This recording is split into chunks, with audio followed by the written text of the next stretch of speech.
Welcome back, everybody. It's your time to EdUp on the EdUp Experience podcast, where we make education your business. We're doing that here live at Jenzabar Jam 2023. You like when I do that, Alvin? Jenzabar Jam. I like doing it, actually. Here in Orlando, Florida, at the beautiful Gaylord Palm Resort. It's warm outside, but I wouldn't know that other than my little break from lunch, because I've been in here interviewing amazing people in higher education, talking about their product, the technology, Jenzabar, how they're using technology. We're talking about challenges and successes in higher education today. Somebody that keeps coming back to the chair, and we love having him.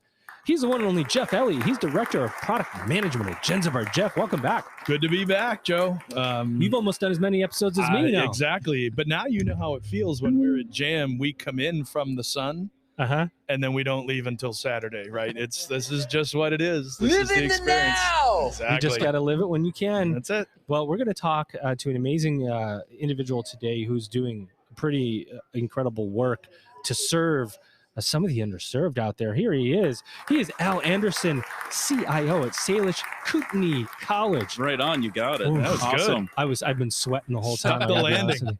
I've been sweating. My back's a mess right now. I'm sweating. Al, what's going on? How are you? I'm doing well, thank you.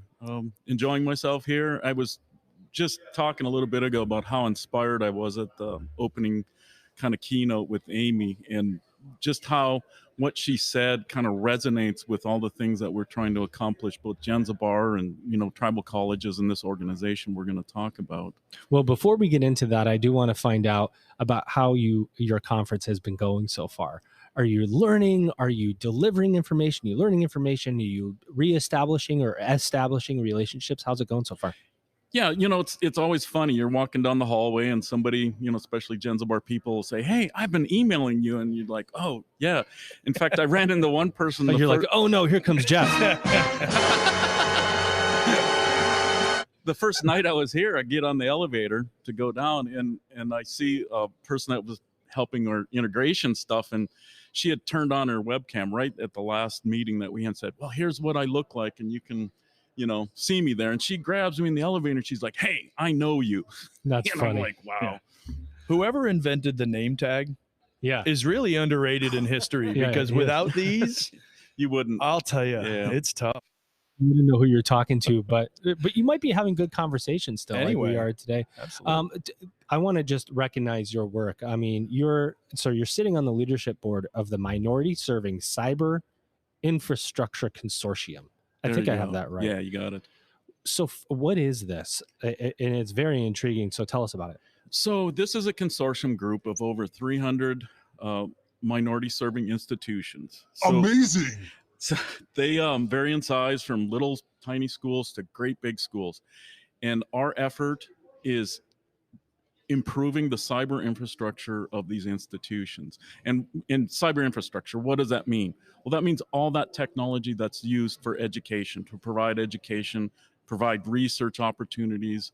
And a lot of these institutions have kind of poor infrastructures. They have poor internet, they have poor networks, they just are underfunded. And this is an effort for these schools to come together and as one voice and say, you come talk to us and we'll tell you what we need. Because so many efforts in the past have been these piecemeal little things to this little group of schools or that little group of schools. But this effort is to approach things as one voice. And one of our taglines is that we can do more together than alone. Nailed it. I love it. Serving students is obviously important work, particularly those coming from lower economic means, people of color, and so on. Going back to your institution, and then let's go to your institution, then we'll come back forward and talk about the consortium. The tribal colleges are really unique and needed in the U.S., but also invisible at times almost. And it's funny, and that word has come to me as I've interviewed people who work at tribal institutions to say the students and the community, the Native American community, has felt invisible as the conversation has evolved through the years. And one way to make sure the visibility continues for this population is through college degrees, is to get that degree, get into positions of influence to ensure that the culture is maintained. How important is that work to you? It's the most important. I mean, I've been at SKC for 30 years, and I'm not native. I'm just, a white guy from North Dakota. But I found a place that I knew was special. I knew their mission was special, and I was able to connect with that. And they gave me the opportunity to grow. I mean, I went from, they hired me as a network administrator, and I kind of knew my way around, could plug in some routers and stuff, and that's about it. And I have a master's degree in computer science from Johns Hopkins. That college helped me do that. Yeah. So even my personal story has been uplifted by them. And to see all the students over the years have those similar successes and go from places of real utter poverty to having families and stable, nice places that they're living at and bringing it back to their communities. I mean, you can't beat that. Jeff, It's you're so passionate important. about this. I know you are. Absolutely. And, we referenced earlier the message of the keynote speaker, and you all heard Ling talk about what makes Al's story and his colleagues so important to Jenzabar is becoming a masterpiece. Like, that is the theme of this year's Jam. That is something that is absolutely fundamental to Ling's core, our CEO, right? So, being able to help schools, and Al, I thought it was a great perspective. Like, there's no doubt everybody wants to help underprivileged, underrepresented populations. Tribal schools absolutely fit into that bucket. But listen to Al's story too, right? His ability to grow and all that. And that's what is so important to us at Jenzabar, is helping you, our staff, our partners. We've talked about relationships, your students, just become the best masterpiece they can. And a lot of what Jenzabar does in terms of its own outreach and philanthropic work is all around and centered around that type of effort. So yeah, it's very important to me, and it's very important to a lot of my colleagues, and it's really central to what Jenzabar tries to be. And just to follow up on that, I think that's really important to point out that Jenzabar has really stepped up from the early days. Early 2000s, when we were a CMDS Teams Elite customer, and then Jenzabar bought CMDS, and pretty quickly you guys got on board with that. Tribal colleges were unique. Yep. You brought in account managers that were specific to us. You worked on a consortium agreement, and that was early on. You were on board with that, and we appreciate that. I mean, we really do appreciate that. Yep. No, it's been a great relationship. Again, we've talked a number of times about, what makes good partnerships. Why do we have 40 schools that have been with us for 40 years? Why do we have 240 schools that have been with us for 25 plus years? Validated numbers, by the way. Absolutely. Yeah, validated numbers. I did go back and do the math. And it's stories like Al's, it's stories like Jen's, it's stories like Lisa's. Everyone we've talked to this week is, they do such important work. Al, you and your colleagues, this initiative that we're about to talk more about is so important. And it gets me excited as a staff member who I don't work with your students on a daily basis, all that stuff, but just to hear the stories and just to know the great work that's being done energizes us. And it just feeds and it grows and it builds. I've heard a lot about you. I got to tell you. I like your style, dude. And you get on this board, leadership board of the MSCC. And I want to remind everybody, the Minority Serving Cyber Infrastructure Consortium. I feel like cyber infrastructure in my mind is two words, but I like that it's one. It's easier. MSCC, it's easy to understand. Is the intent here, okay, look, we've got these minority serving institutions. Their resources are low. Their staffs are low. We need to provide them with guidance, with what? With a path? No, because it's not we. Sure. In terms of somebody doing something, Right. What we're working towards is us. Us being the MSIs. It's our voice that you're going to listen to, of what our needs are, how you can reach us. One of the things that we spend a lot of times doing, and I do, is literally educating people. You talked about tribal people and tribal colleges being invisible. People don't know. You go and talk and say, there's a tribal college. They have no concept of what that even means, because there's different legal stuff that we have to deal with because we exist differently. We're funded completely differently. So we do a lot of education, but a key part of it is we have a lot of the same needs as an R1. Of course. We do. You serve students. The needs we don't serve change. students. Exactly. We do research. We do all these things, but how we accomplish those, how we're funded to do those things is way different. And you have to listen to us. And like when Jenzabar, they listened to us. Hear how this is going to work this way. And that's what we're trying to do as a larger organization, especially with the HBCUs, is to say, no, we have these unique stories. And if you actually want to help us, because everybody right now is like, yeah, we'll help you, we'll help you. But they just want to force the help. And it's like, it isn't going to work that way. It isn't going to work that way. And it's little things too, Al, right? Like you and I were talking on the side a little bit. It's even something as simple as really good, strong Wi-Fi. Yeah. You have students that want to take online classes, and even if the campus is well wired, where they are is not. And how do we bring these types of, so, everyone thinks about all the complicated routers and infrastructures and all this stuff. And sometimes it's just as simple as providing great access to students, to the tools they need to do the learning they want to do. So talk to me about the consortium a little bit, how it works, how it's set up, how many members there are. I think you mentioned it earlier, but say it again. What does the operational piece of it look like? Sure. So the history of it, because that plays into this, is that it started out as essentially some CIOs from HBCUs getting together and just talking about their struggles. And at some point, some other folks started saying, hey, this can be bigger.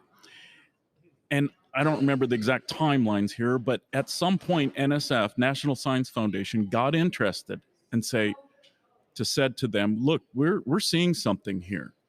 And because National Science Foundation doesn't give money to just some guys sitting having a meeting, they needed a fiscal agent. And Internet 2 stepped in and said, hey, let's form a relationship. We'll be the fiscal agent.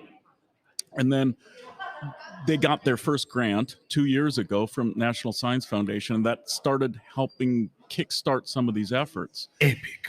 And then last year, we got a second grant from NSF, and we're at the point now where we are working on our actual governance structure to an eye towards like turning into like a 501c3 or something else like that. We're looking at the legal options there. So we are quickly growing. We're trying to get our feet under us so we can be our own organization at some point, some level. We're not sure what that looks like, but we're getting there. And it's a lot of work setting up a national organization like that. All the board members are just like, our eyes are big as saucers, because it's just like every day you're like, oh, we got to do that now. Yeah. Yeah. And so is the intent of the consortium to say, listen to us, because there's more of us. There's a lot of, minority serving institutions.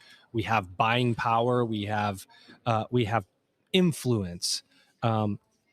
So we're talking like public policy influence. Yes, yes, all those aspects. Public policy influence. At the highest level, we're talking interfacing with businesses, going and saying, look, we want to approach this like the tribal colleges did with Jenzabar as a consortium, going to Microsoft or Google or whoever.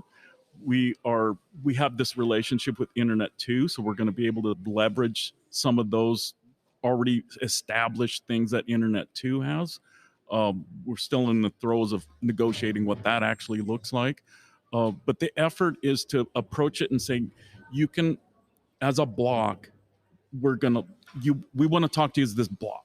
Okay. Right. So shared services, potentially Yes. savings, right? For Yes. institutions that might be financially rocky. That's huge. That's Shared huge. services is a big piece, right? You're talking about institutions, and Al, I don't know that I'll speak specifically to your need, but I'm curious.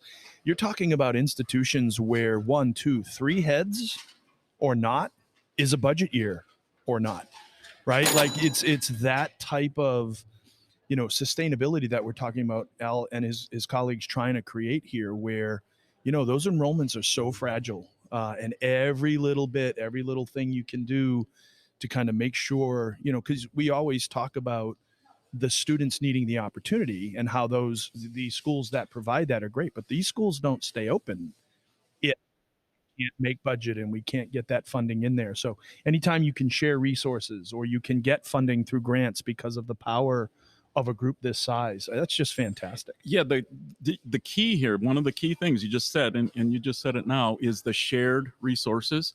And even to the point of where we're sharing personnel. In other words, if we can get a person that works over here that maybe they're on this person's payroll, but other institutions are putting money into that, and that person can be shared, because some of these positions, like a cyber infrastructure engineer, you know how much money those people make? If I was 10, 20 years younger, I'd be in that business. But it's a specialty too, right? Like that's almost a specialty, where if you can share those types of skill sets and knowledge, knowledge bases, that's that's tremendous. It's interesting when you talk about modeling in higher ed. This is something I deal with all the time. How do you run a successful model, institutional model? And we know that the model has changed. It's unless you're an R1 or an Ivy and you've got billion-dollar endowments, you need to do something. You need to partner, you need to merge or affiliate or do a consortium. There's lots of there's other industries that have very unique models. When I hear you talking about that, like sharing a staff over institutions, I'm starting to think about like the English Premier League, where you lend your player out, on a contract to another institution. That model of shared resources is really interesting because everybody's getting something, and we can take lessons from healthcare, from sports, from hotel chains. Yeah, I went right to healthcare, Joe. Where the shared responsibility of developing new technology and all that stuff, that's really opened up in the healthcare industry. And I think, Al, it's been higher ed's general approach to things is to be protective and to be siloed, but not siloed in a way of ignorance or we don't. It's protective. If anyone gets my secret, I'll lose 5 students that will then go to them. And that's going to be very interesting to see higher ed kind of melt away on that a little bit and just kind of let it happen more organically, the types of things you're trying to do. Yeah.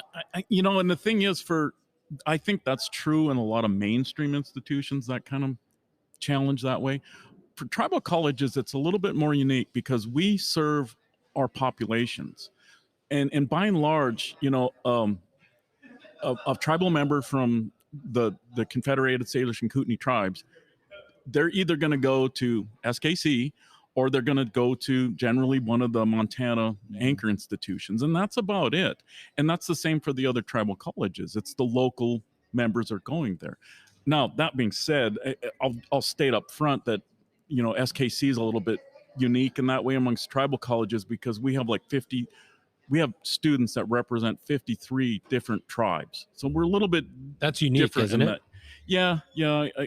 There might be a couple other schools like SIPI and a few others that are more general, but most of them are very focused on their own tribes. And I suspect that HBCUs are that way, but they're more community based. They're local communities kind of thing. So in that sense, we're not quite as competitive for students. But you still need students to operate. For sure. For sure. So as you move forward with the consortium now, where are you? What's next? Is next like incorporating and figuring out your regulatory model for funding? Yeah, I would say, doing something like getting, as a legal organization is probably 2 years out, but it's not like, oh yeah, that's down the road. That's literally 2 years of hard work to get everything in shape because you have to have all your governance structure set up. You have to make sure you have bylaws and all that kind of stuff ready to go. You have to have like your relationships like with Internet 2 firmly established.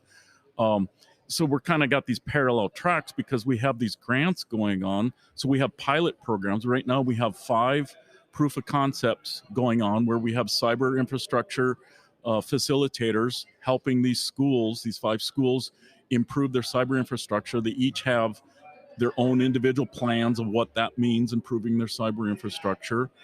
We also have something called Tiger teams, which are these teams of very skilled people that are going out to these schools and helping them. Oh, yeah. I did have a tiger growl, but I was waiting for the tiger growl. That was the one you were shooting for, yeah. If I knew that in advance.